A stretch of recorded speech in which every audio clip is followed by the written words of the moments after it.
Now, Night of Champions is coming up this Sunday on the WWE Network for only $9.99. Oh boy. And I'm sure so many of you are just like me, are eagerly anticipating this show. Now, look, I'm not going to sit here and pop a bunch of smoke up your ass, but I have very little interest in this show come Sunday night. I really do have very little interest in this show.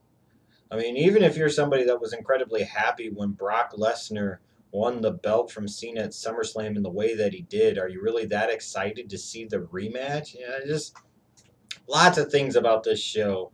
You know, this was supposed to be a critically important show for the WWE. This was supposed to be a show that helped save the WWE network. And, just I look at it and I say, this was the best you could do. Now, to be fair to the WWE, I'm impressed by the fact that heading into the show, we have a clearly established card, a full match card at that. In recent years, that's been such a big complaint of mine on so many occasions, and rightfully so, is that right up until the show, you would only have like 4 or 5 matches announced. So what type of purpose is that serving? Now, here, you've got 8 officially announced matches on the main card. 8 of them. That's good. That means you've got a full 3 hours of wrestling set forth for you with your 5 title matches and 3 other non-title matches. That is impressive for the WWE. At least they bothered to take the time to lay out ahead of time a full match card. And I will also say, for the WWE's purpose, that every one of those 8 matches has some type of purpose, point, reason for happening, reason for occurring, reason for us getting to that instance or point to begin with. That's good. So often where you have random filler matches or throw-in matches, everything has a purpose, a potential consequence, a significance, a meaning.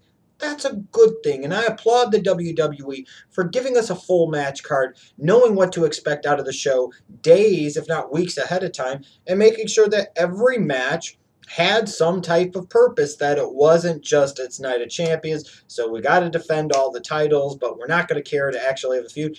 Every match has a feud of some shape or form, and that's a good thing heading into Sunday. But then I look at this show and some of the reasons for me not to be that excited about it, and they're quite numerous, actually. No Bray Wyatt as of this point. No Dean Ambrose. I mean, here are 2 of your young lions that are supposed to potentially help carry this company for years to come. 2 of the potentially more interesting and compelling characters in the WWE right now. And they're nowhere around one of these signature, significant, critically important shows for your company at a time where you desperately need it pertaining to the WWE Network.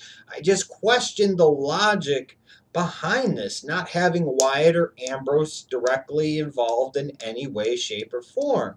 Now, could one or both of them end up being involved in the show in some way on Sunday? Perhaps. But how could you sit there and leave off both Bray Wyatt and Dean Ambrose, especially for Ambrose? Where is the intelligence here to take him when his character is really launching and really getting its footing to go fucking film a WWE Studios movie?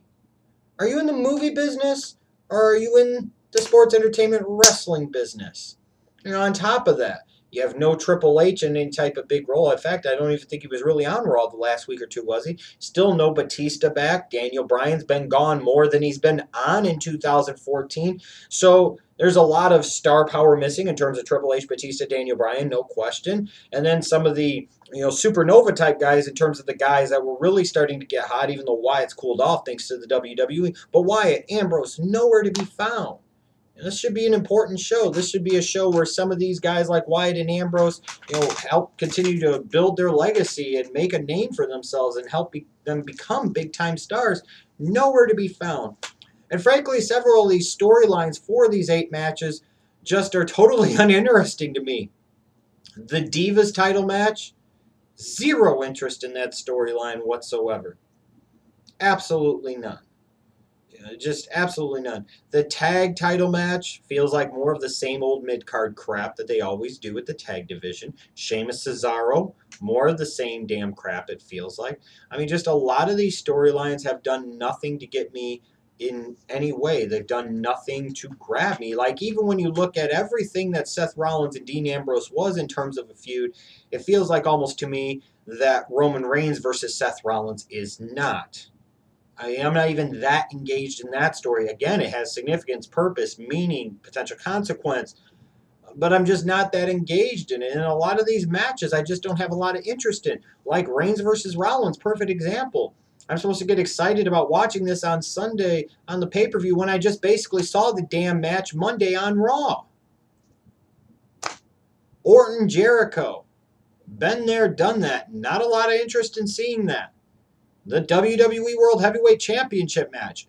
Not a lot of interest in seeing that. Divas title match. Not a lot of interest in seeing that. It's just a lot of these matches I don't have much interest in. Several of these storylines, as probably why I have not much interest in a lot of these matches, a lot of the storylines failed to grab me and really get my attention. I mean, it just... I look at this and I say, you know, on the one hand, WWE did some good things to get us ramped up and ready for Night of Champions, to get their company ready and ramped up for Night of Champions. But it feels like they dropped the ball in so many ways where even though fundamentally they did some good things, they ultimately still found a way to screw the pooch. Several big names not being involved on the show. Several of these storylines just feeling kind of blasé. Several of these matches not really grabbing me.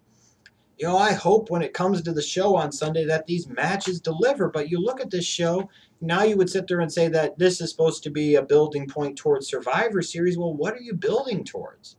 Where do you go with Lesnar and Cena after this? You know, what, Orton beats Y2J, so that way Y2J's gone for months, and then what do you do with Orton? You get what I'm saying here?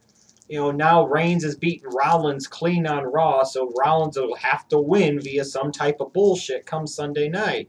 It's just, I don't know, man. Like I said, my interest in wrestling has waned now that football season has come, but I find it waning a lot more than it has in recent years. It's not a good time for wrestling. I'm sorry, it really isn't. And this isn't a great time for the WWE. Lots of boring Raws heading into what looks like it could potentially be a boring show. And again, that's just my opinion. Let me know what you expect out of Night of Champions 2014 this upcoming Sunday on the WWE Network for only $9.99. Are you even going to watch it? If you are going to watch it, why? If you're not going to watch it, why? Is this show going to deliver? Is it going to fail to meet expectations? Is it going to exceed expectations? Is it going to be a great show, good show, mediocre show, bad show? Let me know all of that. Blast away in the comment sections. Yes, get your flaming keyboard fingers of fire ready to have at it.